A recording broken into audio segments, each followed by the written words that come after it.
बिस्मिल्लाहिर्रहमानिर्रहीम। अस्सलाम वालेकुम। कैसे हैं जी आप सब लोग। मैं उम्मीद करती हूँ कि बिल्कुल ठीक ठाक होंगे। खुश रहें, आबाद रहें, हंसते मुस्कुराते रहें। जहाँ कहीं भी हो अल्लाह ताला सबको अपनी हिफ्ज़ व अमान में रखे और खुश रखे। तो आज हम बना रहे हैं जी मसूर की दाल एक नए तरीके से। तो स्टार्ट करते हैं जी अपनी आज की रेसिपी शुरू करने से पहले आप सबसे रिक्वेस्ट है कि अगर फ़र्स्ट टाइम है मेरे चैनल पे तो जल्दी से मेरे चैनल को सब्सक्राइब कर दें और वीडियो अच्छी लगी हो तो लाइक कर देना।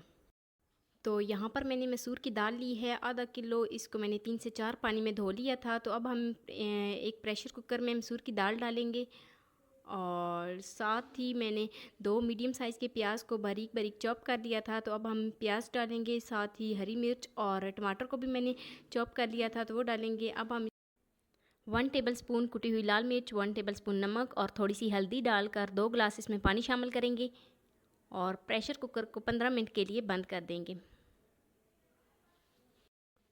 तो 15 मिनट के लिए दाल को प्रेशर कुकर में रखते हैं ताकि जो हमारी दाल है वो अच्छे तरीके से सॉफ़्ट हो जाए। तो 15 मिनट हो गए हैं और बहुत ही अच्छे तरीके से जो हमारी दाल है वो सॉफ़्ट हो गई है, लेकिन इसमें थोड़ा सा पानी ज़्यादा लग रहा है। तो हम इसको मीडियम फ्लेम पे 3 से 4 मिनट के लिए और पका लेते हैं, क्योंकि मैंने इसको थोड़ा सा क्रीमी करना है। तो शुरू में हमने ऑयल इस्तेमाल नहीं किया था। तो यहाँ पर मैंने हाफ़ कप ऑयल लिया है, इसमें 1 टेबलस्पून साबुत गर्म मसाला शामिल करेंगे और अच्छे तरीके से मिक्स कर लेंगे।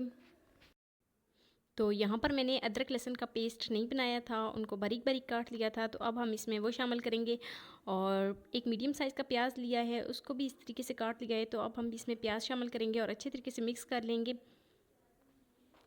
और तब तक पकाएंगे जब तक जो हमारे प्याज हैं वो लाइट ब्राउन नहीं हो जाते।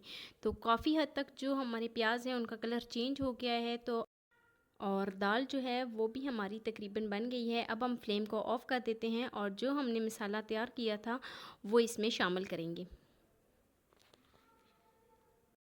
तो मसाला शामिल करने के बाद अब हम इसमें हरा धनिया शामिल करेंगे और 3 से 4 मिनट के लिए इसको कवर कर देंगे ताकि जो खुशबू है ना धनिए की वो बहुत ही अच्छे तरीके से दाल के अंदर एब्जॉर्ब हो जाए। तो अब हम इसको अच्छे तरीके से मिक्स कर लेते हैं।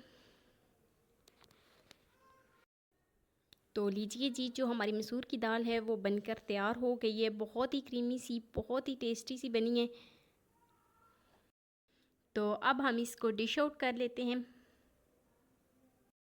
तो ये है जी फाइनल लुक। वीडियो अच्छी लगी हो तो लाइक कर देना और अगर फर्स्ट टाइम है चैनल पे तो चैनल को सब्सक्राइब कर देना और मुझे प्यारा सा एक खूबसूरत सा कमेंट दे देना कि मेरी आज की रेसिपी आपको कैसी लगी। तो मिलते हैं नेक्स्ट वीडियो में एक नई रेसिपी के साथ। अपना बहुत सारा ख्याल रखना, अपने से ज़्यादा दूसरों का। अल्लाह हाफिज़।